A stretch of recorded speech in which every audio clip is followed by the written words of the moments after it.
The Phantasmic Journey Podcast is brought to you by Tascam and Amazon Studios. For more than 30 years, Tascam has developed products for every segment of the sound and music industry. From the high-end audio professional in a major post-production studio to the novice of hobbyist at home, Tascam is everywhere. They are a company committed to providing their customers audio and video solutions that enable breakthroughs by using sound in ways that are exciting as they are accessible, even recording the voices of the dead. You asked for a non-scripted paranormal TV show.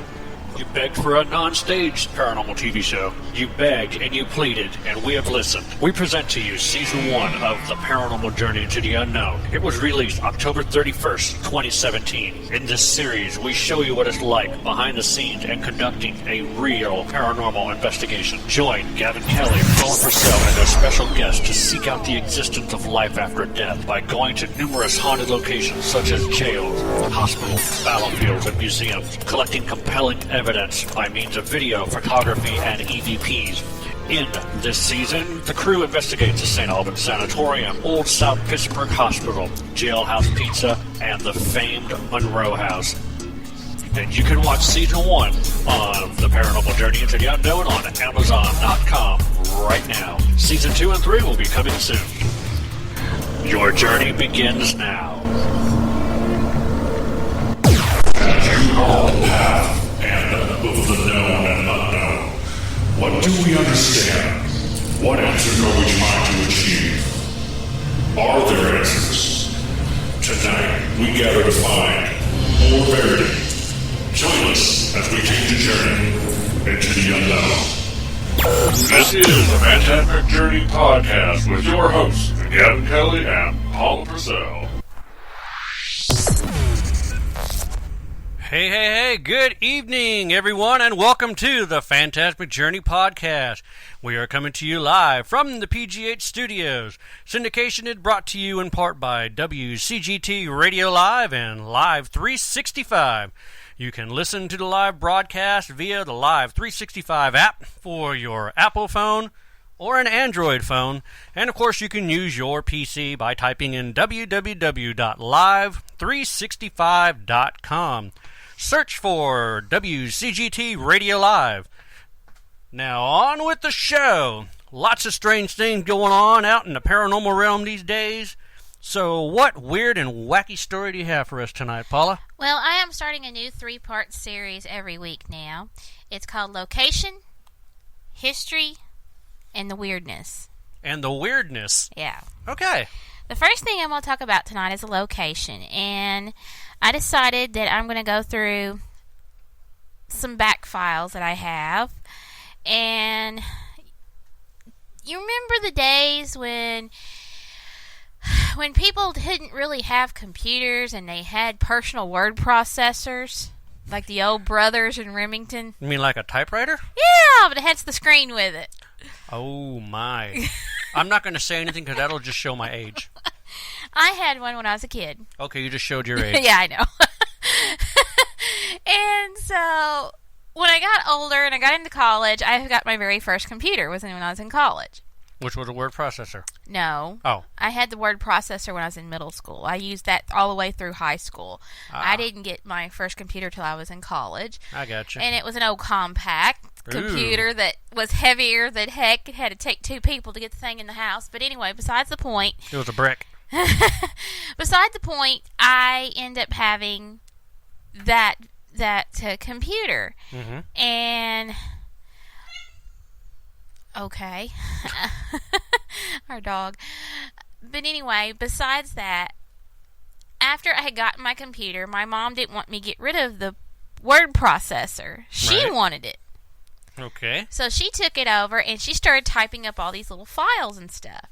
And you got to realize these were on a hard disk that we can no longer use anymore. Right.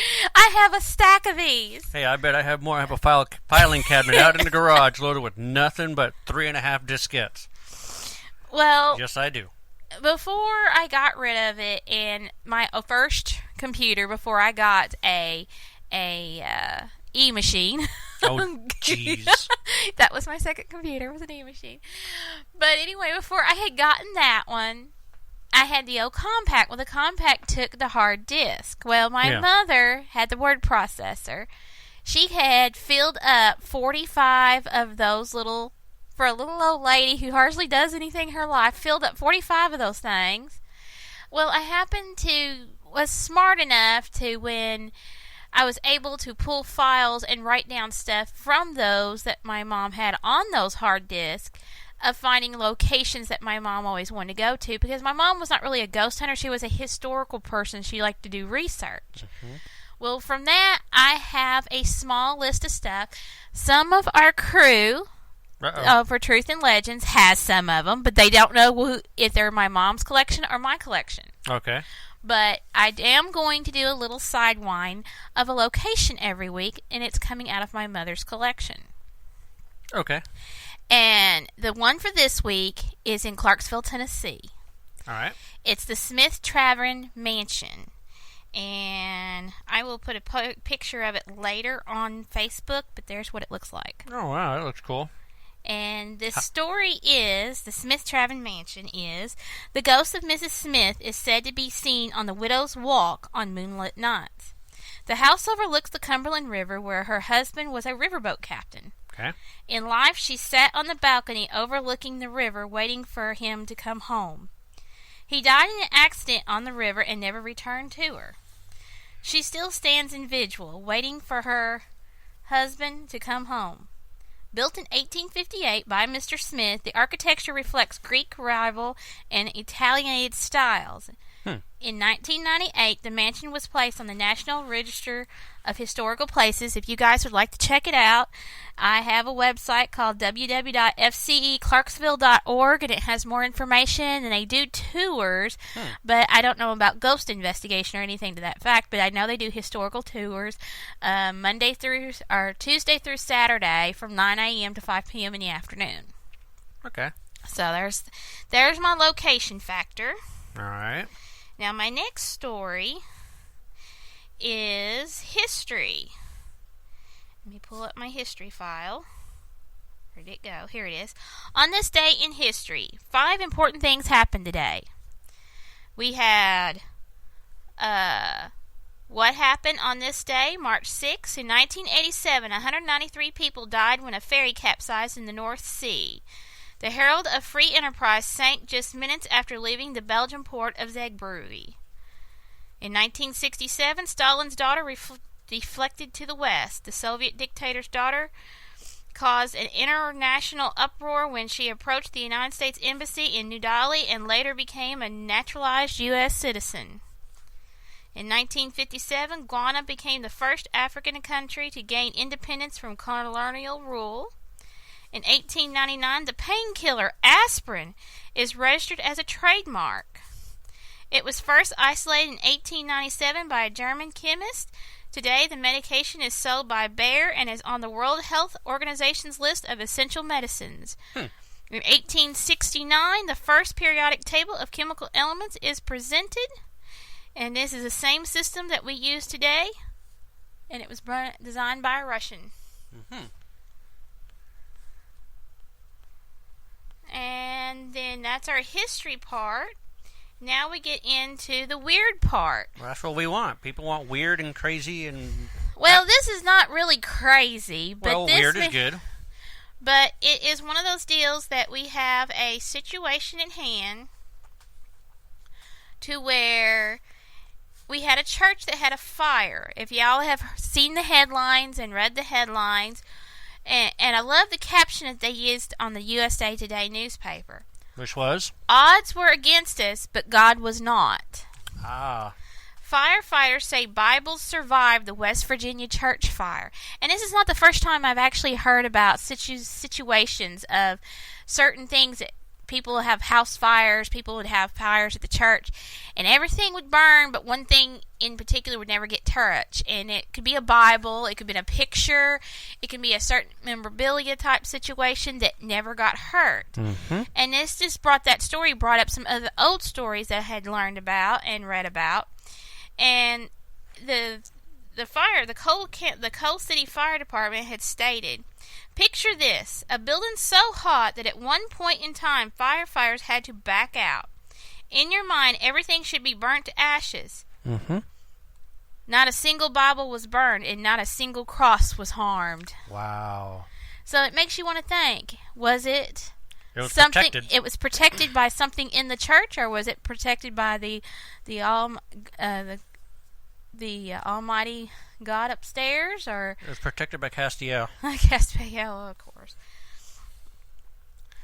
But this is thoughtly odd. We're against us, but God was not. That was a final post that was one of the firefighters said. And it was very interesting. And I had read about a church last year in Massachusetts that had the same kind of thing. They had a church fire, and everything burned in the church except for this one picture, and it was a picture of Christ, and not even a burn mark or a water spill or anything was on that picture. That picture came out in perfect condition. So does it make you think, do we have divine intervention? Possible. So that's the question of everybody's mind. Do we have divine intervention, and does it always happen unexpectedly? Mm-hmm. Sounds about right. And that is my cup of tea for tonight, is those three things. All right. Well, joining us tonight is the founder of the Haunted Travelers.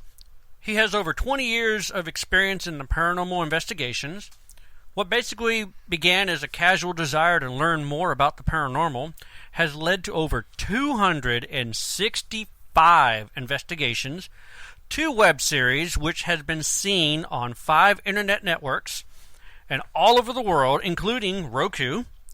He has also appeared on 4 television shows, most notably My Ghost Story on the Bio channel, Ghost Adventures Aftershocks on the Travel channel, and he has done over 50 radio show appearances and is currently working on 2 television show projects. He also has the abilities of a psychic, a medium, and a clairaudient, which allows the dead to communicate with him directly without a digital recorder. Yes, I'm talking about Richard Ruland, the founder of the Haunted Travelers. So let's bring him on the show. Richard, are you there? I'm here. What's going on, guys? Hey, how you doing? We're trying to stay dry, try to stay warm. This weather is well, ridiculous. it's not a whole lot different here either. So I understand. I'm getting ready to build an ark. So, yeah, I believe it. I really believe craziness. it. So me and Paula were going back and forth. We know about a clairvoyant, but we never heard of a clairaudient. Can you describe what that is? Well, I'll tell you actually an exact incident. For example, I was doing an investigation in a residence, 15 years ago. Mm-hmm. And I was doing a daytime walkthrough with the lady, and I only had one other investigator there because, frankly, you don't go into a home with just a lady without somebody as a witness. No offense. Right. It's just respectful for everybody to do so. But we were walking through the house, and I always carry a digital recorder with me no matter where I go and these things, even on walkthroughs. You never know what you're going to catch. Of course. So I'm in the master bedroom with her, and I hear the investigator looking around some stuff. He's got an EMF meter going. Actually, no, it was K2. It was a while ago. So he's in there, and I could hear him talking to the lady, and he stops. And the lady looks at me, and she says, "Can you answer a question for me?" I'm like, "Well, sure. Why do they stay?" And I went, "Well, the reason why it is," and then I went blank. And I'm like, I said, "I don't know." I'm like, that was stupid. You've been doing this a long time, my friend. You know the answer to that. Right.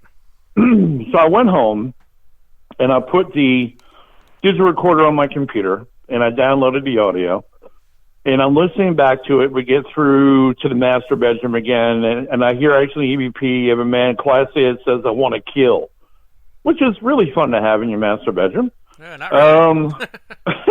It's awesome. No. And then we get to the question part, and I hear her say, "Well, why is it that they stay?" And I went, "Why it is," and I went blank. But right before I say, "I don't know," I hear a male, Class A, go, "I don't know." Huh. And I said, "I don't know." And I wasn't wearing earbuds, so I didn't hear it, and it was such a low decibel level, you would not have been able to hear that with the naked ear. Right. And but it was Class A, and it was right there. And I said, I don't know. But listening to that freaked me out a little bit. Mm-hmm. It gave me an opportunity to, learn a new facet of the business that we do. And clairaudience is really becoming a little more popular than some things like clairvoyance, because a lot of people are hearing voices. And then, honestly, they're getting labeled bipolar because of these kind of things. And, of course, they might be, but they're being labeled bipolar because they're able to actually hear spirit voices. When I do EVP work on our show, I actually use a recorder. It's real time. I have a set of earbuds in my ear. And I actually ask, all the time when I hear a really strong EVP, did anybody else hear this besides me? Mm-hmm. Because sometimes I don't know if they're actually just saying it to me or if they're actually saying it to be recorded on audio. Right. It's really become quite interesting. Sleeping has been great. Because you get approached nightly. I used to wake my ex-wife up and go, "What did you say?" I didn't say anything. Oh, jeez, Right. So that didn't go over well. But that's what clairaudience is: the ability to be able to hear spirit communication without a device of a recorder. I just wonder if that's blessing and a curse.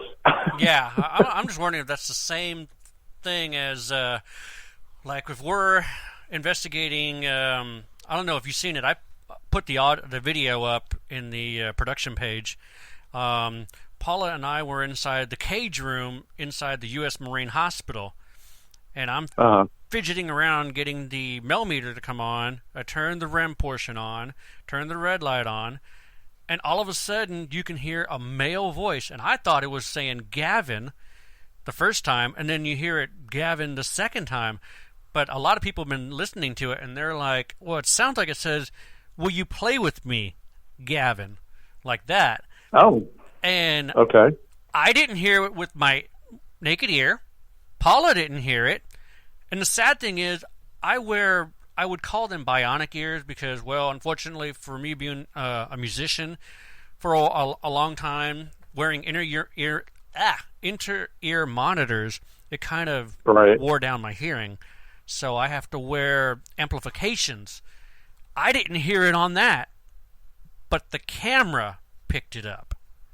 Right. So it was an ambient sound. Yeah, but we didn't hear it. And I'm just like, you've got to be kidding me. That is kind of cool. So I'm assuming that's basically almost the same thing as the dead is communicating with you directly without the use of a digital recorder. Well, I mean, I've actually had a researcher actually clarify it as more telepathy than it was anything else. To be able for them to be able to telepathically communicate to you, and it's really an odd, very under-researched science. Mm-hmm. It really, really is. But it freaks me out nonetheless. So, you've got things going on with you. Some people have sensitivity, some people have psychic mediums, as myself. Mm-hmm. But then when you hear these things be able to communicate to you audibly, that puts it on another level for me. I'm like, that's crazy. Because even with our team, for the show, my partner is probably one of the strongest empaths I've ever worked with. Mm-hmm.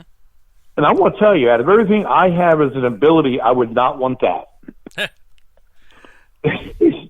I couldn't do it. I just couldn't do it. I would love to have the ability to see them. So that way, if we go into a location, I can see where they're standing. Then I can actually direct the questions for the EVP recording directly at them instead of, I'm sitting there asking a question and they're like, hey, I'm over here to the left of them. Yeah. I would like to see them. But then some people say, well, what happened if you see someone that was in a tragic car wreck and they really look funky?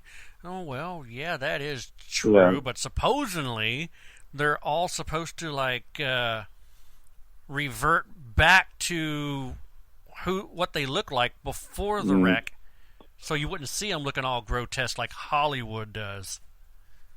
Well, I'd have to disagree to a point. I've had the dead present to me in what is called the death state, which is what you're talking about. Right.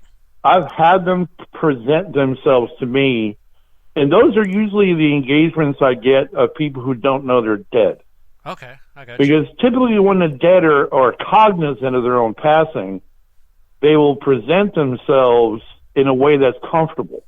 Okay. You know, a way that's comfortable for them to present themselves, either in their youth.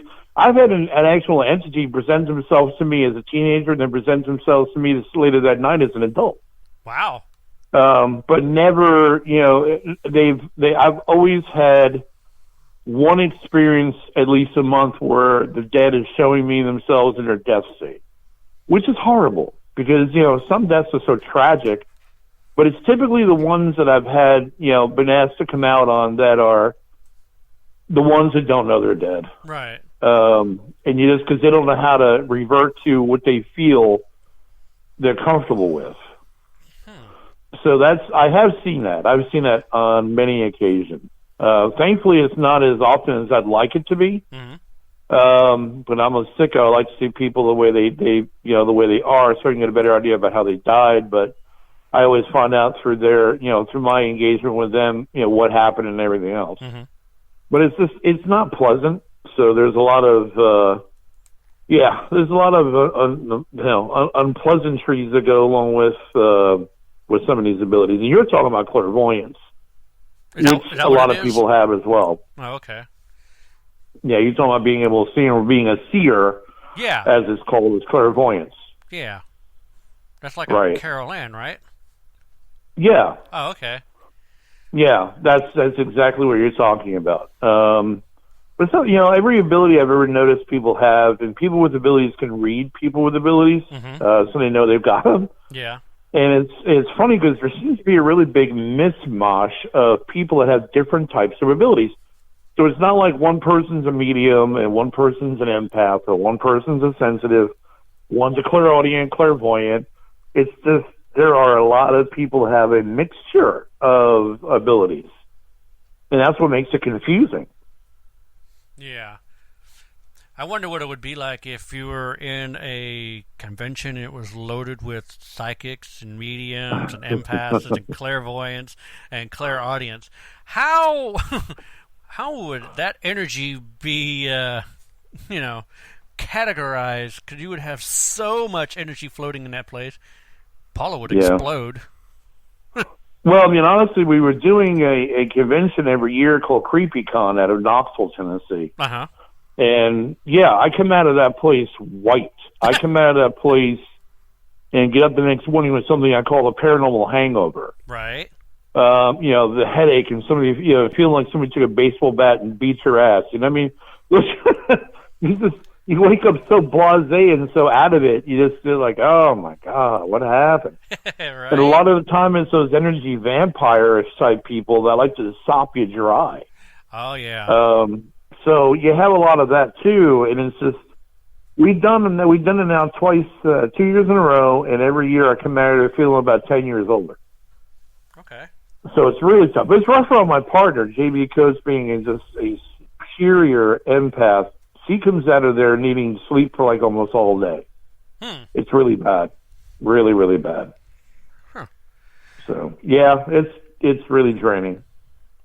Well, all right. We usually ask this question to all of our guests, and sometimes it's part of their biography. But what, you got 20 years experience in the paranormal. What brought you into the paranormal? What got you into it? Several experiences when I was younger. I mean, everybody's into it mostly for the same answer because of a personal experience. Mm-hmm. Mine was when I was 18. My father passed. I was sitting in the living room. I could see the dining room to the right because there was an open floor plan. And I looked to the right, and there he is sitting in his chair. Oh, wow. And I'm like, oh my God. And then he just looks at me, and he disappears. I'm like, okay. Maybe this is lack of sleep because, he had just passed 3 days earlier. Right. Mm-hmm. But he was a heavy smoker. He smoked 3 packs a day. Oh, jeez. And he had ashtrays lined up in every different little place of the house. Now, you could pick them up, empty them, wash them, put them right back where they were. And at the end, when he had passed, my mother and I took them all up, and I don't know why we thought about cleaning them before we threw them away. I mean, they were already garbage. Right. But we cleaned them, stacked them up in a kitchen counter. We were going to throw them out. Come out the next morning, they're all back exactly where they were before. Oh, wow. Yeah, and that kind of physical manipulation is pretty intense. Huh. So there was that. Then when I was a police officer in New York, I went to answer a call with my partner about a complaint of a house that was abandoned, but people saw lights in it. Mm-hmm. So we rolled up, got into the house, doors unlocked, and he cleared to the left, I cleared to the right. Weapon drawn, came through the crease of a doorway, and there's a man standing right in front of me about 4 foot away, translucent as hell, but it was a man. And before I knew a chance to spit out, freeze, the guy was gone. And it got to a point where I couldn't deny that, but it was sure a lot of fun writing a report. Oh, I'll bet. That was a joy. Oh, man, that was a lot of fun. But that's what began it. That's what began my quest to find the answer. And, you never really go into thinking, someday I'm going to be on television, or someday, well, I mean, a lot of people do now, but it's just, one of those things, you don't go into it thinking anything really in particular. You're just going to find more answers. Mm-hmm. And I think after that, when you find the answers that you just couldn't believe you'd find, now all of a sudden everything is wrapped around what's next. Yeah. So you keep yourself interested in it through that. Well, we actually had an incident with a police officer, and his basic... Did he require bail money? No.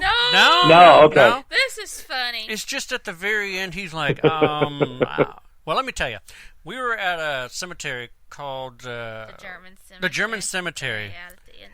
And we were up there filming and doing EVP session. Well, all of a sudden, I went to the edge of the cemetery, and there's like a drop that goes down to the street. And there's a cop in the parking lot over at the St. John's Church. And he's shining a flashlight at me. He's like, hey! I'm like, what? He's like, what are you doing? Investigating?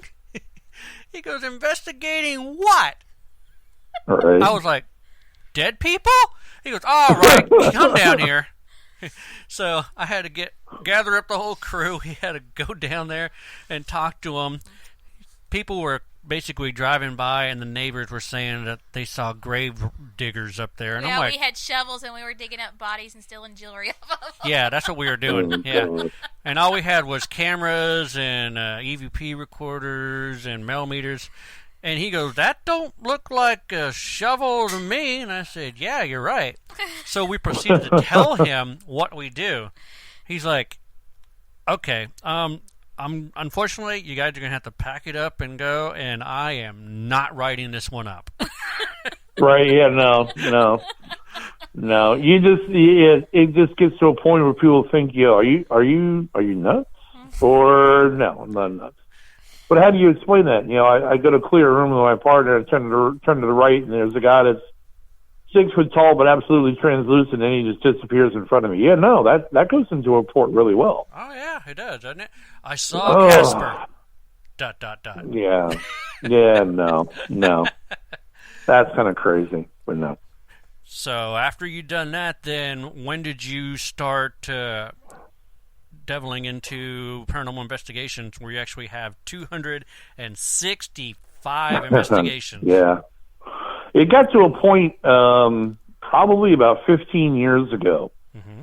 We started out, a couple of friends getting together. We weren't even really in a aligned group, I don't think yet, but we were a bunch of friends getting together, and we got all these calls in the area from people who wanted their houses investigated. So we were doing anywhere from 2 to 3 a week. Oh, wow. At a point where it was absolutely insane. And then I come to find out that a lot of the reason why it was absolutely insane is because, I was a psychic medium, and the spirits were drawn there because I was. Okay. Then the guy that was with me is a really strong sensitive. And then the other guy that was with me is empathic. So it was kind of like a generator. Magnets. So, yeah, it really was. And it gets to a point where you really can't go anywhere without, finding some paranormal activity. But then when you leave the premise, they leave. Some of them that are there for you will leave the premise as well. So when I hear people say, it's really not that haunted, well, let's give it a night and see what finds out. We'll see what we find out with You're right. But I was doing anywhere from 3 to 4 a week for almost a year. Oh, wow. It was pretty crazy. And then there are several locations we go back to time and time again. It is regular paranormal venues, Hales Bar Dam, OSPH, those kind of things there now. I'm trying to find what I call the road less traveled now. Right. To kind of get away from the ones that, well, did you know the Trans-Allegheny's haunted? No, I had no idea.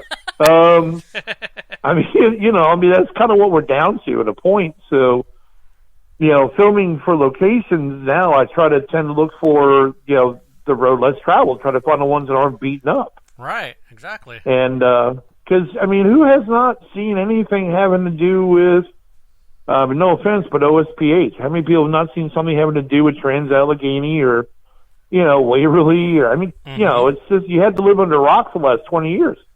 Exactly. That's right. So, but that's where it's all kind of come from. We were part of the tour team for Hales Bar Dam for a short while.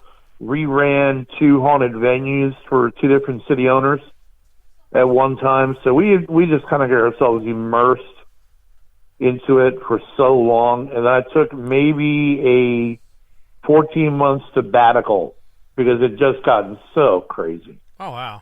And I just stepped away for, 14 months and just took a breather because I went from doing 3 to 4 investigations a week. And then when I stopped, what I come to find out is it's like a medium that these abilities keep on bending up and building up to a point where you've got to exercise that ability or it'll drive you crazy. Mm-hmm. So I started doing readings for people. I started reading people just to be able to utilize the actual ability to be able to deliver messages that people needed to hear. Right. So I do that on top of everything else. I can't, like when we film, I can't go anywhere without driving my crew crazy because I'm in a restaurant and I'm getting this message for the waitress. And it'll drive them nuts because, a lunch break is supposed to take no more than about a half an hour or so before we go back to filming. I'm in there for almost an hour reading this poor girl. Oh, jeez. And it's just the way it works out because it's just I have to get the message out. If I can't get the message out, it'll drive me insane until I do. So, it works. It's designed to help people, so that's what I do it for. Huh. Okay. Let's see. But 265 investigations. Which one do you usually ask? I usually ask, out of all of them, which one stood out the most? I've had some pretty intimidating, intense residential investigations. I've had 2. Okay. And I had one demonic encounter with one, and then the other was actually helping a family get rid of a bad guy that was in a house, a malevolent entity that was in the house. That way the grandmother and mother that were there could actually continue to help the family the way they were. Okay. So there's good and bad. But the 2 most dramatic locations for me are going to either be Hales Bar Dam or OSPH. Okay, tell us what happened to Hales Bar Dam. Hales Bar Dam, there is a very, very, very dark entity on the 2nd floor by the control room. Okay. He is a nasty booger. He was attacking one of my guys and scratching him, made him puke. It was just horrible. This poor guy was being just ravaged, and I got him out of the building. And I actually said, out loud, I said, in the power of Christ, I'm compelling you to go away and leave us now. Mm-hmm. And then I feel this super surge of negative energy run up on me. Uh-oh. And on the recorded Class A, it goes, he has no power. And then it just backed up. I'm like, okay, we are in it now, boys. We need a break. We need to step away. We need a break. But at OSPH, I actually got mimicked. It wasn't so much on me. It was on the other people in my crew. There was Gaby was one of them, my partner. She was upstairs on the 3rd floor. And I was actually downstairs outside on our RV that we had brought with Gaby's husband, Dave, just kind of shooting the crap. Because they wanted to go up to the 3rd floor, and I was a little tired. I was getting drained, so I wanted to take a break. So I stepped outside. Well, they're upstairs investigating. They actually hear my voice coming up the stairs saying, hey, guys, where are you at? Now, my voice is pretty recognizable. Right. So it wasn't as if it was just anybody. And they're like, well, where are you, Rich? And she's JB's actually hearing me say, I'm right here. And there's nobody there. So I was just being mimicked on the third floor. Okay. That was interesting. But the same night, I actually had to separate JB from the building because she got jumped by a female by the name of Sadie that's in the building. Okay. So that was all in one night. It was just 1/10 of the activity that went on in the building. But we had those two really strong encounters. The places are just square foot by square foot. Mm-hmm. Hales Bar Dam and OSPH to me are just the most active locations I've ever seen. Oh, yeah. You know, and there's just so much. You can go down a list, like the amount of EVP work I've gotten at Hales, as well as, you know, OSPH.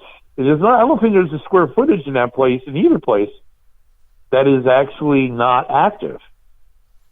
I don't think there's a safe area anymore in either building. Because even the Regal House at Hales Bar Dam, the little place we used to use for Command Central, that's active. Really? So, oh yeah, I've caught a ton of work in there.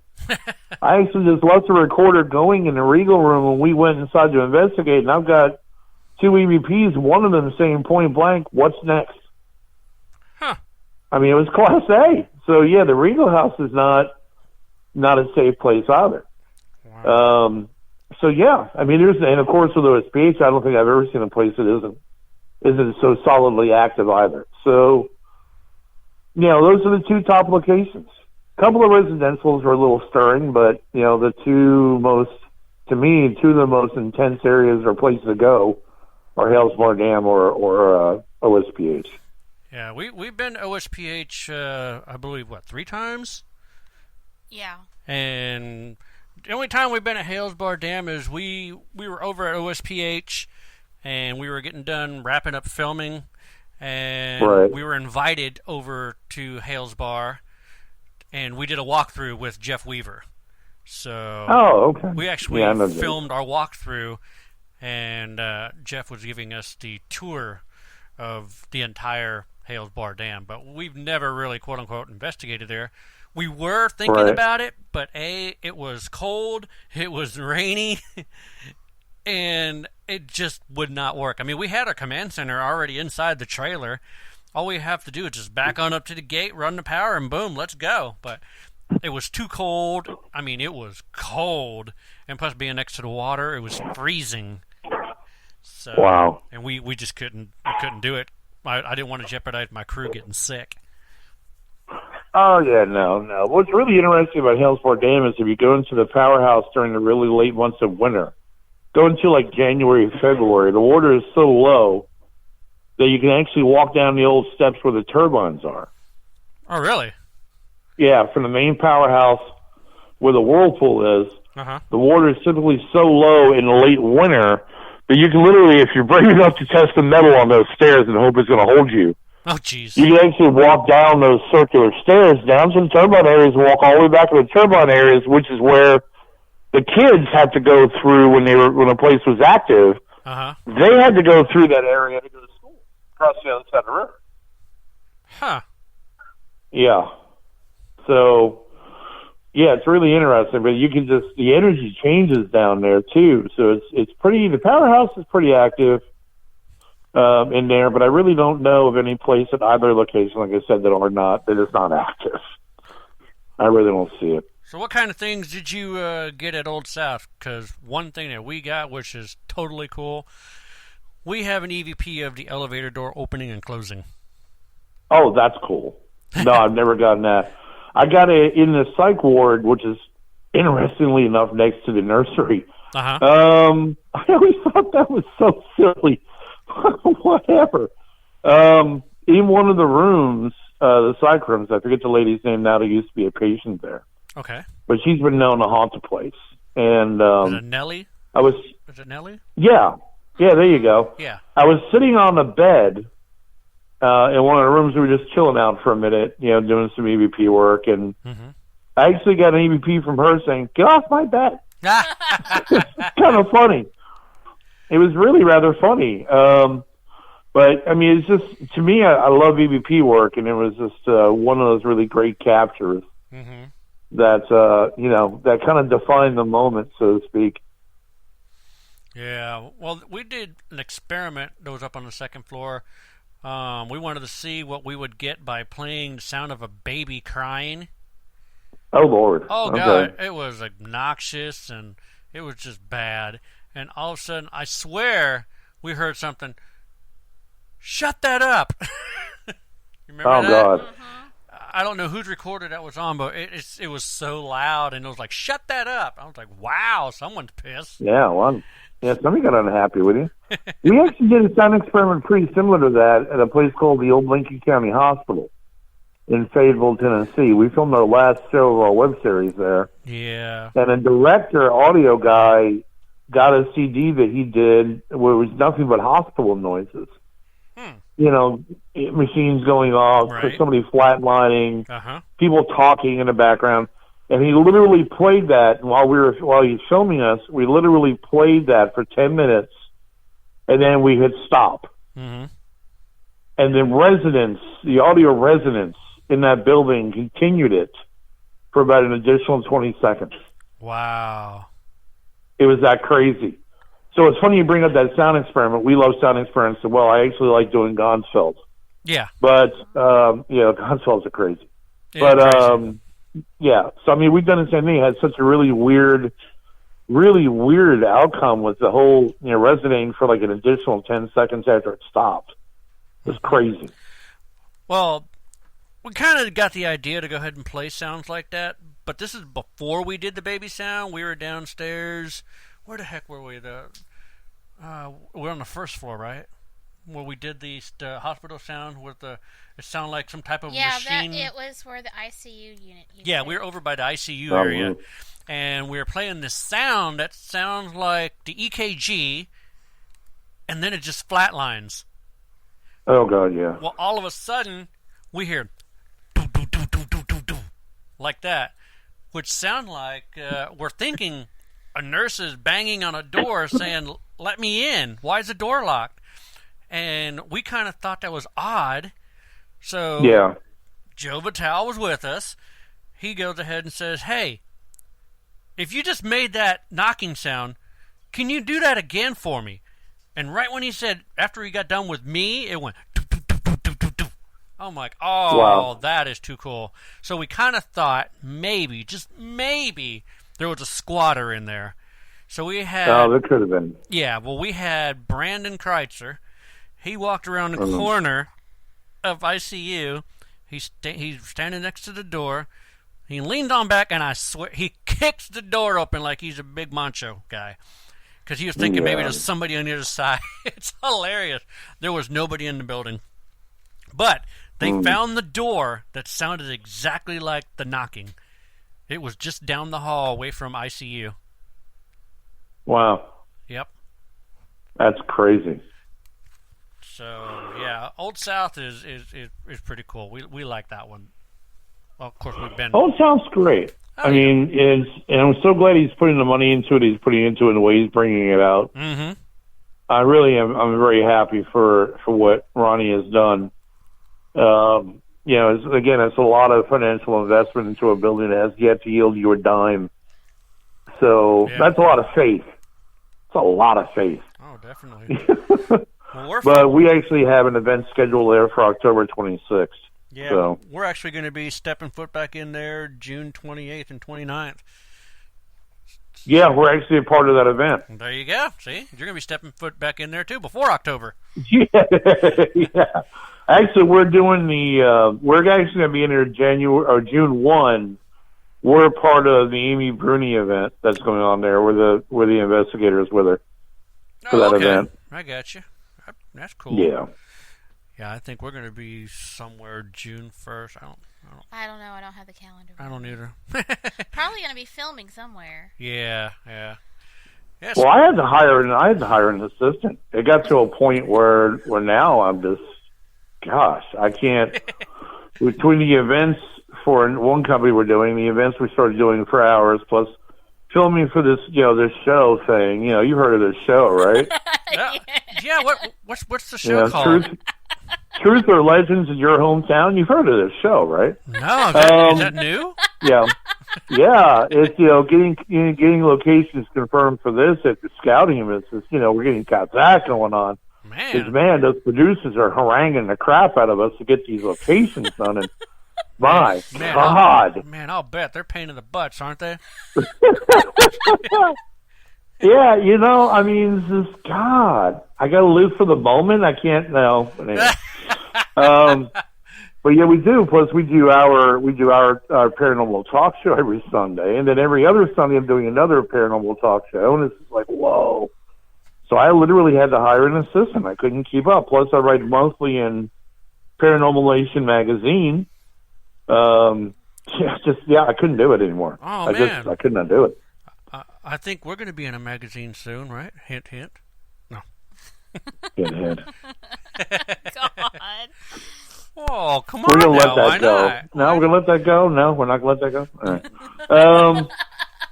Well, yeah. I mean, if you want to put those nagging producers in your magazine, that'd be kind of cool. Well, see, no, there's no encouragement there at all for me to do that, is there? No. No. But I'm actually, the column that I'm writing monthly for the magazine is called The Gifts We're Given. Okay.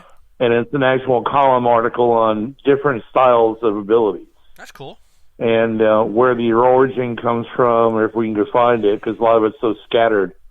And what they all mean. It's kind of like a Wikipedia definition and some real-life experiences about how that plays in to the paranormal role. Mm-hmm. So, it's been one of those things. But, I could talk to, somebody about something about, something having to do with a couple of people who might want to be in the magazine. I don't know. We'll see about trying to get that to happen. You know what I mean? Yeah. Yeah, talk to your assistant. Yeah, that's it.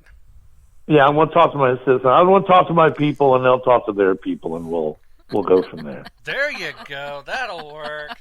Hey, as long as I have a hot latte, I could care less at this point in life. Oh, man. Yeah, that project's going to be totally crazy. Yeah, it really is, And it's going to be... Go ahead, Paul. I'm sorry. That's all right. I said, and it's going to be bigger than what I expected. That's what she said. Yeah, because, the outcome and the feedback that we're getting on this already is, like, astounding. And I was hopeful for maybe getting, like, a dozen teams to get this done. I didn't realize that we have got almost 40 teams. Yep. Wow. Yeah. So we're going to have this project, and the way it's looking, we might end up getting 3 seasons out of this. Yeah. Well, honestly, you got the right stuff, but you guys are going to be doing some serious traveling. Oh, yeah. Yep. Jeez. Well, I don't know, man. We're still waiting on Mr. Sanders to get with me to see what he's got going on, but that's going to take us all the way from Kentucky straight up into Maine. Oof. Well, good luck with that. I know, right? That's some serious traveling right there. I'm just dreading the toll roads. Oh, God. Well, I'll tell you, here's the benefit about being that part of the show that's your hometown. Uh-huh. I don't have to go very far. That's true. Yeah. But we do. So, yeah. Now, you guys want to get your frequent flyer miles in is what you're trying to do. Oh, God, no. Look at you. No, we have to drive because Ooh. all the stuff that we got to bring, the airlines would hate us. Yeah. We've done it before. Oh, God. Well, I love making TSA freak out because I've had to fly a few times with equipment. Uh-huh. And we use a lot of custom equipment, and they're like, what the hell is this? Yeah. I'm like, yeah, well, it's a whatever. Like, what does that do? Oh, okay, I'm going to show you. And they're like, oh, okay. But yeah, it's really interesting. Yeah, especially when you go through with a millimeter and a K2, they're looking at that little thing going, what in the world? Well, see, back in the day when I was doing a lot of traveling with this, like I actually was flown out to Utah. Oh, man. For a guy who owns a hotel out in Utah, and Salt Lake City area, and he literally had seen what we had done with some buildings in this area, and was like, man, listen, could you guys come out here? I'm like, where are you? He's in Salt Lake. I'm like, no, I'm not thinking yes on that. It might be just a hard no for me. Mm-hmm. And he's like, well, I'll pay your airfare, your expenses for being here, and I'll put you up in a hotel for free, and I'll give you a couple of bucks for your money and your time. I'm like, I'm in. So we went there, and it was an extraordinarily haunted hotel with a really, really, really sad story. Okay. But going through TSA with, at that time, we're going back, 7 years ago, 8 years ago, I had actually had 2 periscopes from Paranologies. Oh, wow. The original one. The original Paranologies, and I had an actual EMF pump that was handmade. So there were all these wires and gadgets and like, don't worry, I'm not trying to kill anybody, I promise, which is a bad thing to say in an airport TSA agent, but Yep. it kind of came out that way just as a matter of course. And, so it was rather interesting. I actually get back on the plane again. I'm like, oh, my God. I just went through all this. Because, when you look at a lot of stuff now that's built now, back then it really wasn't very widely known. A K2 meter might have been, even a millimeter might have been recognizable, but some of the stuff that Jeremy Jones was doing back then was kind of like, what the hell is that? Right? So, yeah. So, it kind of got down to a point where I had to explain and show them how it all works, and gosh, what a nightmare. Yeah, we got invited to speak at NAMM in Anaheim, California. Tascam flew us out. So we get to go to TSA in Nashville. And we have all of our stuff with us. I mean, we have our cameras, our tripods, suitcase loaded with gear, and just... So... Laptops. They told us, take the laptops on out, put them in the thing. I'm like, oh, God, he's going to love us. We had 4 laptops in 4 separate baskets. He's looking at us going, the hell? I said, yeah. You just wait. And all of a sudden, he gets my carry-on, and he's like, he just looked at it and said, there's a lot of metal here. Don't you like it? And he puts it on through the scanner, and you can see the screen.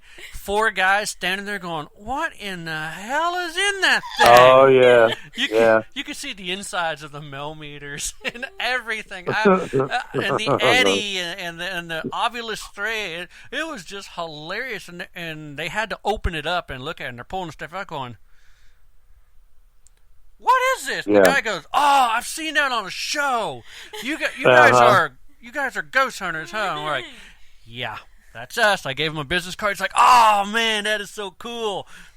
So, isn't it funny that all these years later people still act that way? Yeah. I mean, I get amazed when I go into a place and I'm wearing my team shirt or something and go, what's Haunted Travelers? I'm like, well, okay, let me explain it to you. Like, oh, you're them ghost hunters. I'm them there ghost hunters. Because I'm from New York. I'm not from here. Yeah, but so your logo for a lot of it is kind of strange. Yeah, your logo's a ghost. How can they not figure that one out? Hey, I'm not here to judge. I'm just saying. But, I mean, so they still get it that way. It's kind of crazy, but it still works that way. Oh, man. Well, we were on the Queen Mary while we were out there. And see, the thing is, we actually do get recognized in different places we go. So I'm on me, Paula, and your mother, and my I'm going to say my parents, but thanks a lot. And my parents. This is funny. We're on the Queen Mary, and we are sitting on the promenade deck. We're just chilling there. 2 people that actually work there came up and said, "See any ghosts on the ship yet?" I'm like, my mom looked at me like, "Huh?" And I'm like, yeah. I shrugged my shoulders like, yeah. So, yeah, it was kind of cool for people to actually recognize us. I'm like, you got to be kidding me. Yeah. Well, it happened to me the other day at McDonald's. Oh, you got free Big Mac. What's that? I said you got a free Big Mac, huh? No, I already bought my damn food already. But didn't work out that way. But I'm sitting in the booth, just eating my food, and this woman and her husband are just staring at me. I'm like, oh, here we go. And they're just staring at me, and then the guy makes his like a gingerly approach because I'm 6'4", 340 pounds. Okay. You don't normally approach big people while you're eating unless you plan on poking the bear. Uh-oh. You don't do that kind of stuff. Oh, jeez. So the guy approaches me, and he looks so skittish. And I said, hi. And he went, hi, I got a question for you. I'm like, yeah. He said, are you the guy from the Ghost Adventures True Story about Hales Barnham? Yep, that's me. Oh my God! They come over, they want selfies, they want autographs. I'm like, oh my God, this is too weird. Okay, whatever. Yeah. God. Well, the craziest one we had is we were over at Longhorn, and this was probably about a month ago or something like that. And the guy didn't come up to us because... No, it wasn't at Longhorn. It was at Logan. Logan's, yeah. It was Logan's, and he was there with his family, but he didn't want to come up to us because he didn't want to disturb us. So right. I get a message on Facebook, and he's like, I saw you at Logan's. I'm like, huh? He goes, yeah, I saw you. I was going to say hi, but I just didn't want to disturb you because you were eating. But yeah, I saw you at Logan's, and I'm just saying, hey, I love what you guys are doing. I love the show. Next time, I will walk up and say hi. Oh, jeez. I'm just like, oh my God, it's in my messenger. Oh, yeah. Yeah, no, I actually had somebody came into the local Walmart. Yep. Oh, this is probably about November or October of last year. Mm-hmm. And we had just started our talk show, Let's Talk About It. We just started that back last year, later in the year and everything. And this lady's coming into the line, and my ex-wife is the lady who's the cashier. Uh-oh. And she looks at my wife, and she goes, Richard Ruland's your husband. I'm just recently divorced. So Richard Ruland's your husband, right? And she went, yeah. I love his show, and right now I'm missing him. I got to go. I'm like, oh, my God. Okay, thanks for that story.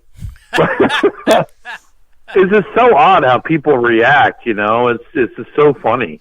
Oh, yeah. Well, same thing. I mean, we can relate to a lot. Paulo and I were on the crackers aisle at Walmart.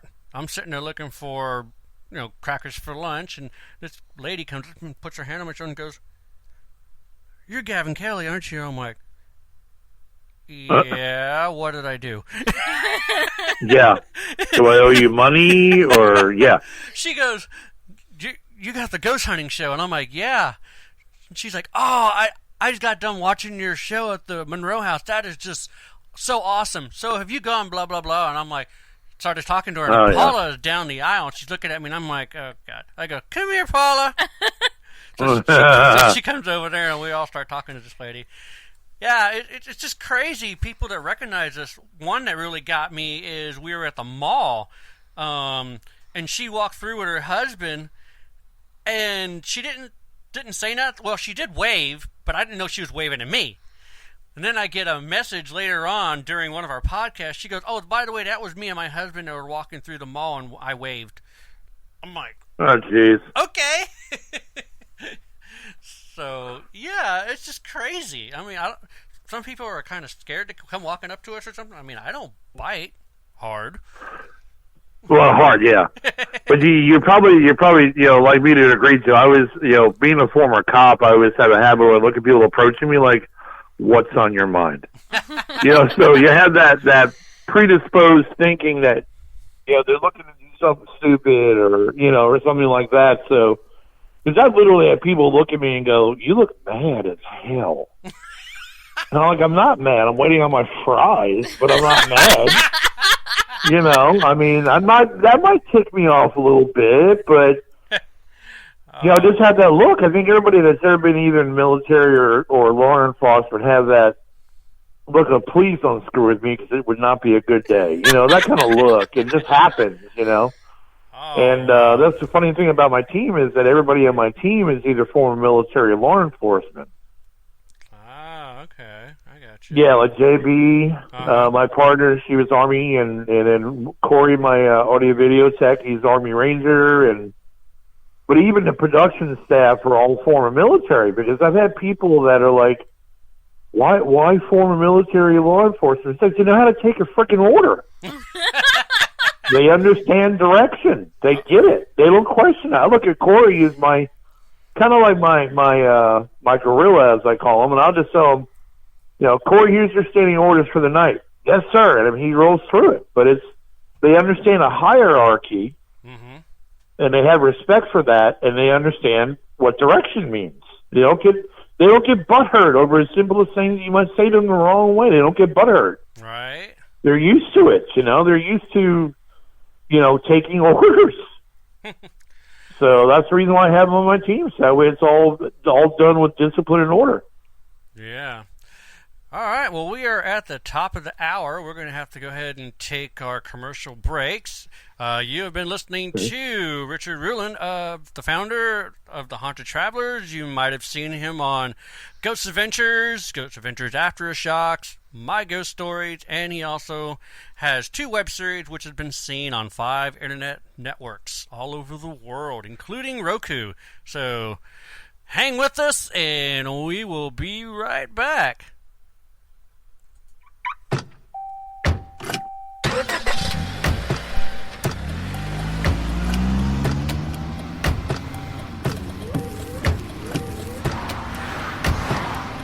Driving has a rhythm all its own. Don't wreck it with a text. Before you get behind the wheel, silence your phone. Or better yet, designate a texter. For more text-free driving tips, visit stoptextstoprex.org. Brought to you by the Ad Council and the National Highway Traffic Safety Administration. Oh, Kubo, what have you got planned for today? Come on, this way. Adventure can be found anywhere, but the best place to start is in the forest. It's the most powerful magic there is. Head outside to discover incredible animals. Wow. And beautiful plants that come together to create an unforgettable adventure.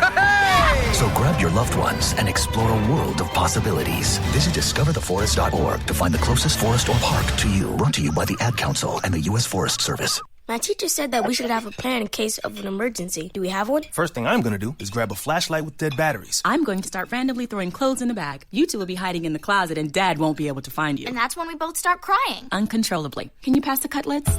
Winging it is not an emergency plan. Make sure your kids know what to do during an emergency. Who to call, where to meet, what to pack. Search Ready Kids at nyc.gov or call 311. Brought to you by the New York City Office of Emergency Management and the Ad Council. Family, they never graduated high school, so I'm trying to break that barrier. My daughter Brooklyn was also a motivation for me to go back to school. Every day after work, went straight to school, and it paid off. At age 26, Kareem finished his high school diploma. I could not have done it alone. I see the future is really bright for me. No one gets a diploma alone. If you're thinking of finishing your high school diploma, you have help. Find free adult education classes near you at finishyourdiploma.org. Brought to you by the Dollar General Literacy Foundation and the Ad Council.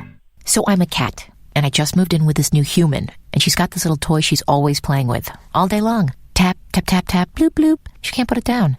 There it is. Oh, and get this. She even talks to it. Last week, she asked it for Chinese, and guess what? Egg rolls showed up. Like magic. Humans have cool toys. A person is the best thing to happen to a shelter pet. Be that person. Adopt. Brought to you by the Ad Council and the ShelterPetProject.org. What if I told you that a tornado was going to happen tomorrow, right where you live? That it would touch down at exactly 3:17 p.m., and I told you the exact path it would take. You would, of course, prepare.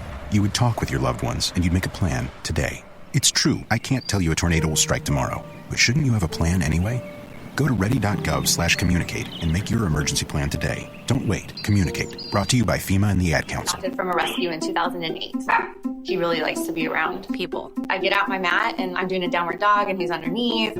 He's quite the pug about town. He gets invited to a lot of parties. He knows he's a pretty big deal. Look at this little face. How could you not love him? Hamilton the Pug, Instagram star and shelter pet. Amazing adoption stories start in shelters. Visit theshelterpetproject.org to find a pet near you. Brought to you by Maddie's Fund, the Humane Society of the United States, and the Ad Council. You make sure his toys don't have any sharp edges. You taught her what to do when the smoke alarm goes off. You do so much to keep your child safe. But are you using the right car seat for your child? Car crashes are a leading killer of children ages 1 to 13. Protect your child's future at every stage of life. For information on the right seat for your child, visit safercar.gov/the-right-seat. A message from the National Highway Traffic Safety Administration and the Ad Council. So you see, son, good manners are important. Should I go through it again? Yes. Yes, please. Yes, please. Exactly. Always say please, thank you, you're welcome, and excuse me. Sit up straight, hold doors open, don't speak with your mouth full, keep your elbows off the table. Share your things, play nice, and generally treat others the way you'd like to be treated. Got it? Got it. And stop picking your nose. Most parenting is hard to do in just 2 minutes. But 2 minutes twice a day making sure they brush their teeth is easier, and it could help save them from a lifetime of tooth pain. Visit 2min2x.org to find out more. A message from the Partnership for Healthy Mouths, Healthy Lives, and the Ad Council. I'm Paul George of the Indiana Pacers. When I was 6, my days were spent playing basketball. When I was 6, my dream was to make it to the NBA. When I was 6, my mom had a stroke. So I want you to learn to spot a stroke fast. F-A-S-T. F, face drooping. A, arm weakness. S, speech difficulty. T, time to call 911. I'm Paul George. Spot a stroke fast. Visit strokeassociation.org. Brought to you by the American Stroke Association and the Ad Council. My name is Lola Silvestri, and I'm going to be 95 this year. I was very independent. I fell, and I had to have Meals on Wheels. America, let's do lunch. 1 in 6 seniors faces the threat of hunger, and millions more live in isolation. Drop off a hot meal and say a quick hello. Volunteer for Meals on Wheels by donating your lunch break at americaletsdolunch.org. This message brought to you by Meals on Wheels America and the Ad Council. The Phantasmic Journey Podcast is brought to you by Tascam and Amazon Studios. For more than 30 years, Tascam has developed products for every segment of the sound and music industry. From the high-end audio professional in a major post-production studio to the novice of hobbyist at home, Tascam is everywhere. They are a company committed to providing their customers audio and video solutions that enable breakthroughs by using sound in ways that are exciting as they are accessible, even recording the voices of the dead. You asked for a non-scripted paranormal TV show. You begged for a non-staged paranormal TV show. You begged and you pleaded, and we have listened. We present to you Season 1 of The Paranormal Journey into the Unknown. It was released October 31st, 2017. In this series, we show you what it's like behind the scenes and conducting a real paranormal investigation. Join Gavin Kelly, Paula Purcell, and a special guest to seek out the existence of life after death by going to numerous haunted locations such as jails, hospitals, battlefields, and museums, collecting compelling evidence by means of video, photography, and EVPs. In this season, the crew investigates the St. Albans Sanatorium, Old South Pittsburgh Hospital, Jailhouse Pizza, and the famed Monroe House. And you can watch Season 1 of The Paranormal Journey into the Unknown on Amazon.com right now. Season 2 and 3 will be coming soon. All right, and welcome back to the Phantasmic Journey Podcast. We are coming to you live from the PGH Studios. Syndication is brought to you by, in part, WCGT Radio Live and Live 365. You can listen to the live broadcast via the Live 365 app for your Apple or Android phone. And you can also listen via your PC. Just type in www.live365.com and search for WCGT Radio Live. Tonight, our special guest is the founder of Haunted Travelers. He has over 20 years' experience in the paranormal investigation. What began as a casual desire to learn more about the paranormal, he has led over 265 investigations. Welcome back, Richard Ruland. Good evening. Yep. So before we went on break, we were talking about... anybody remember? Everything, weren't we? Yeah? Pretty well. I get. Oh, we were talking about being recognized. That's what it was. Oh, yeah. There we go. How could we forget that topic, right? I don't know. We have such big heads for this kind of stuff. Who knows? Right? Oh, who knows? Man. So, okay, we're going to have to talk about this... your appearance with Ghost Adventures on at Hales Bar Dam. How did that come about? Well, they actually, of course, the original time they were here was back when Team Prost was running it, and it really got to a point where the current people that were running the dam at the time that they wanted to film this episode, they didn't really want to work with. Okay. And Team Prost wasn't running it anymore either. But Jeff Berlinger actually reached out to me through our Facebook page and said, because he'd seen a lot of evidence on there from Hales, he said, do you think that you'd be able to get anybody else from the original group to come back and do their show? And if you can, would you want to do the show with them, since you seem to be like the current team in Hales at the time? And I'm like, yeah, sure. And What's funny is we actually caught, I think, more compelling evidence than they did when they did the show. Oh, wow. But they didn't play any of it. I was a little pissed off. Like, how do I support you with that kind of stuff? And you just, whatever. Okay. But that's how it came across. Okay. Let's see. Yeah. Carrie Johnson in the chat has a question for you. She's wondering how you all feel about provocation during investigations. Ghost Adventures seems to rely heavily on it. Yeah, they do. Here's the thing. I support this and even talk about it even when we do our open to the public events. Provocation has no place in the paranormal in my eyes. Exactly. It doesn't. There is no reason to ever go in and want to piss something off personally to make it respond to you. Exactly. That is, to me, is one of the most disrespectful things you could ever do to the dead. Mm-hmm. I agree. And I've actually had a person who was, a provocator say, well, why do you feel it is? I said, let me explain it to you. Let me break it down for you. Let's say you're the person you're trying to communicate with right now, right? Most likely you suffered I don't know of any pleasant death. Mm-hmm. So you suffered a horrific death, right? Now you're in the stage of your afterlife where you don't really know what's going on. And for a lot of the dead, it's kind of like us on Demerol. We're a little confused. We don't really know what's really going on. Now you got some jackass poking you with stupid questions and prodding you and treating you like crap. Why not have respect for the people that have passed? Why do you have to treat them like zoo animals? And I never understood that. There's no reason. I've never been to a location where you ever had to provocate. Right. Never had to provoke a thing. I've never been in one location that somebody I've been in where you had to sit there and poke them with a stick to get them to dance. Yeah, exactly. That's just the way I put it. But yes, they do. Ghost Adventures is huge on it. It's all done for theatrics, although it does wind up giving Zach Bagans a bunch of attachments, yada, yada, yada, yada, yada. I mean, when I did that show, and I filmed it, and it was done, and I aired it, and, my family recorded it, and I didn't want to watch it. I just didn't feel good about the episode. Mm-hmm. But I finally did, and I'm looking at it, and I'm like, oh, God.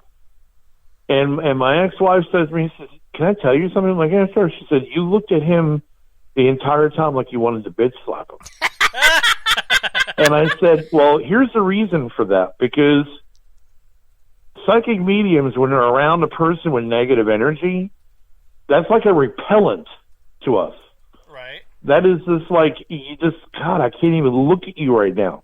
And he's so riddled with negative energy that, I was mad at him the entire time. I'm sitting there, I'm like, you don't understand this business at all. That's made you a ton of money, buddy. But you've got no respect for this business at all in my eyes. And I looked at it and decided I basically just wanted to bitch slap the entire time I'm sitting in front of him. Yeah. Well, I agree about the provocation. Oh my God, that's a big word. It sounds like I'm on Demerol. I will admit there was one particular time I did provoke due to the fact that we were at the industrial slaughterhouse and we were getting our asses kicked. The females were getting sick. They were getting attacked. And finally, I just lost it. And I said, what is wrong with you? Why are you doing this? If you're going to do this to them, do it to me. If you can't do it to me, why are you thinking you're so big and bad? You're nothing. And I mean, I really went at it. You went into protective mode. Yeah, I was major protective mode, but still, it was provoking. I was poking the bear big time. But nothing happened to me, but, oh my gosh. We were getting 5-inch deep weld sockets thrown at us. Wow. It was pretty bad. Yeah. Well, I can't say either that I did not have, those moments when I call my Zach Bacon moments. There were times back in the early years when I can't say I didn't do that. Right. I've got a I got a funny instance in a building from about 12 years ago where I was in this building, and it's, of course, in the Deep South as I am. And I'm sitting there, and we're not getting a lot out of the building. And I'm like, Yep. So a friend of mine is with me. He's born and raised in the South. He says to me, why not talk about the North and the South? Oh, I'm like, what? Yeah, he said, why not talk about the North and the South? I'm like, why not? This was my last idiot stick maneuver I ever pulled. Right. And so I'm sitting there and I'm getting my New York accent on and all this other crap, and I'm like, look, y'all are a bunch of losers. You're always going to be a bunch of losers. If you did the war all over again, you're going to lose then too. I said, as a matter of fact, I want to take the Confederate flag and I'm going to wipe my ass with it. Oh, no, you didn't. Yes, I did. And I'm sitting there and I'm finishing my bold statement. I'm the man. And I'm finishing my bold statement and I sit in this chair and I'm feeling this wafting of air in front of my face. Uh-oh. And I'm like, I don't know what the hell that is. Whatever. You know what I mean? So then we go back to play out the audio on a break. And I get to my bold and idiotic, completely stupid statement. And literally I hear a man, Class AUP, go, kick your hands. So what he was doing at the moment I was finishing it, the wafting of air, my visual was that he was beating my face. Punching me, but he couldn't punch me. It was kind of crazy. All you felt was air. All I felt was air, so I've had those days. I've had those days where I've done an investigation with my ex and somebody attacked my ex and I went ballistic and on camera, and I'm like, you're not going to be able to use any of that. Why? But it makes great TV, apparently. In thinking about it, some people would say it does, I guess, but my God, it's just so silly, so stupid. I told Paula when we go to Las Vegas next year, I said, we're going to go check out the Haunted Museum, and she said, and I quote, what did she say? Really? You're the one that said it. What? I wasn't really paying attention. Of course you're not. Sorry, my daughter was texting We're going to me Las about Vegas to the Haunted Museum. You get to meet Zach Bagans. I don't even want to discuss Zach Bagans. You're going to meet Zach Bagans? No. Well, yeah, if you go to the Haunted Museum, you get to meet him. Maybe. Oh, God. She wants to walk up to him and slap him and say, there is not a demon in every freaking episode. No. Well, he's also the only guy I've ever seen who gets possessed in every episode. Yeah. Well, yeah, that too. Yeah, You saw the latest episode, right? Do what now? You saw the latest episode that they had, right? No, I really try my best not to watch the show. Well, I mean, I only watch the show so that way I know what not to do, but the latest episode of Ghost Adventures, they were at the Palomino Club, Gentlemen's Club. And they actually were using the SLS camera, and they got what looks like a dancing figure. So Zach decides to mimic the same movements of his stick figures did on the SLS camera. So he is dancing provocatively on the stage, which is kind of weird because he's a huge germaphobe. Oh, okay. And he's sitting there doing all the moves and everything, and Billy's trying to give him $20, Oh, God. It was hilarious. Was it really worth $20? But okay. It was hilarious. But, yeah, but he did get, it looked like he got possessed again in that episode. Something took over his body or something. I don't know. Well, the one that he did, the last one I actually looked at, and I actually looked at it in utter disgust. I could not believe he was doing it. And actually, he's a matter of, he actually opened up a new topic on our talk show called "What Are You Kidding Me? Paranormal Files." That's the topic on our show. Is "What Are You Kidding Me? Paranormal Files." So I'm sitting there watching this show, and he's got this family in a house. It's a pretty recent show. Okay. He's got this family in a house where the kids are being attacked, the mom's being attacked. During the investigation, he drags them in to use them as trigger objects. Oh, yeah, I remember that one. Yeah. Oh, my God. I wanted to reach through the screen and squeeze his neck until his eyeballs popped out of his head. Oh, God. I could not believe that this jackass was doing this to kids. Yeah. You don't use and what's children. with the mom dressing in hoe clothes? What the hell was that all about? I mean, she just looked like she had a really good relationship with the stripper pole. I'm trying to figure out... Well, she was a dancer. she was a dancer. Yeah, the mother was a dancer. Oh, okay. Yeah. But Well, still, it kinda makes sense. you still don't use your children as trigger objects. I mean, that's the most dumbest thing No, to do. my God, the kids are already scared to tears as it is. I know, so why And then put them through you're it going to again? involve them in an investigation. You're anticipating somebody grabbing them again? Come on. Yeah, I know, right? Stupidity. Absolute stupidity. Oh. So I'm glad we don't do that on our show. Oof. No, and I actually do, when we do our events, our public events, I have a little spiel I do before we do the events, and part of it is, if I see you provoke, you'll be told one time not to. Mm-hmm. If I hear or see it again, somebody with a black shirt is going to escort you out to your car. Wow. That's how that's going. I don't play games. Yeah. So, and I've already got my one gorilla, Corey, the Army Ranger guy. I'm like, you on him. Go, he's out. I don't think I've ever had to put anybody out. Usually the warning's pretty fair. Right. The warning is pretty enough to get people to realize, hey, they're pretty freaking serious. Yeah. Well, here we are. But I have to have it either way, because your buddy is going to be there Saturday.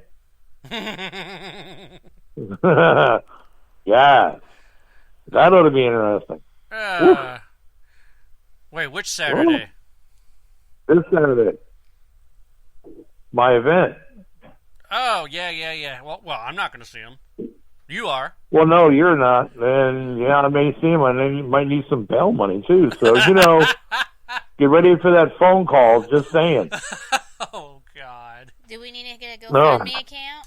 We can't hear you when you keep lowering down the I mic. said, or do we need a GoFundMe account? Oh, damn. Well, yeah, because, the holders didn't work out that account very well either. Dude, actually, what's funny is that account deal, it was like in the first 3 hours or so of it or something, they got $400. Yeah. I mean, my God. Oh, whatever. That's a whole nother show, guys. That's a whole nother show. So, my ghost story. What was the story that you actually had on that show? And I'll tell you our little story that we had with them, too. Well, ours was a building in Harriman, Tennessee called the Temperance Building. It was a building that we got asked to come into by the city, actually, and a friend of the city mayor, and came in here to do an investigation, and the place is so loaded with nasty history. And Mm-hmm. whew, so, of course they're really big about the whole D word in their show, too. I think everybody's show is somewhere centered around, on regular networks showing, I think everybody's show is centered around the demon word. Yep.